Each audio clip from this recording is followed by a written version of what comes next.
Yes, it was a G in the middle. Remember, start over from the G. So it's like. Yes, and then you take the G and go on top. Yes, now take the B and go on top with that one. The rest stays the same. Good, and one more time, the D goes on top. Now you do the reverse, the D goes now on the bottom. Again.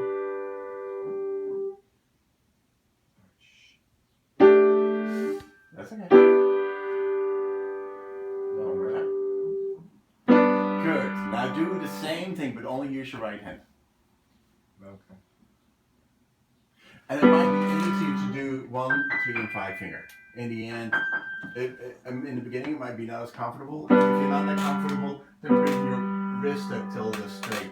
Yeah, you don't want to pull up your shoulder because in the end you're going to get cramped and you get tired and then you go back down again. So it's like English tea. But see if you use your thumb as well. In the end, it's going to be easier if you do 1, 3, 5. Meaning your thumb, your middle finger, and your 5 finger. Yes. It takes a little getting used to. Yes.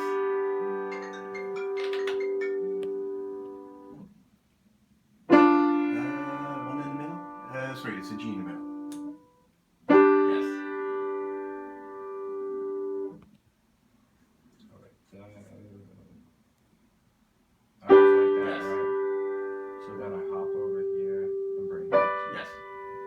Okay. So, I want you to practice that same thing. There's only one hand. In the beginning, you get familiar with using both hands. Let's see, if you can do that with your E minor chord.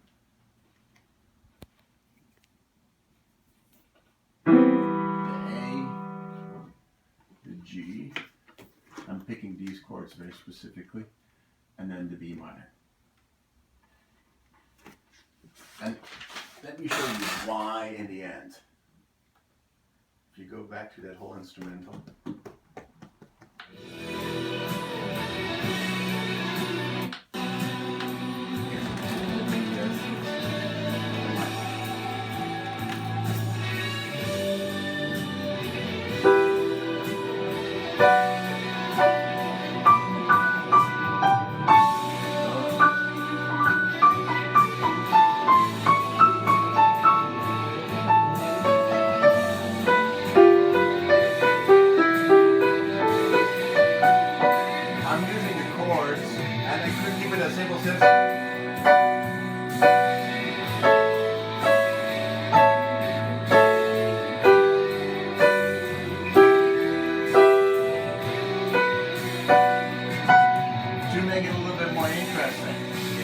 And I'm using just the same notes that you already start with.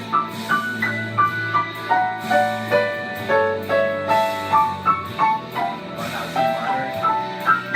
I don't want you to do that fast, but getting that idea. That's what he's using.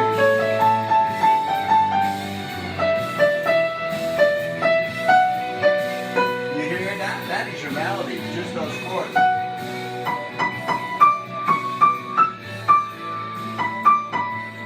When you get to see where that same chord, how that plays out throughout the whole piano, gives you a little bit of ability to start playing around with the ideas. Okay. And that could even be as simple that if I'm going to go back to that B chord. Now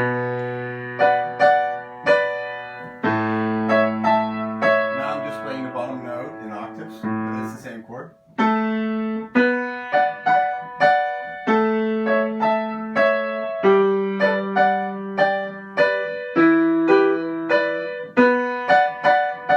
Just gives you a little bit more understanding of how they play out and how you can play with it. Can you play? You have like the B minor one. Can you play the inversions of that while you're waiting for the A? Then play exactly. A Exactly. And then, okay. Yes, and that's the whole idea. I'm if I play the B.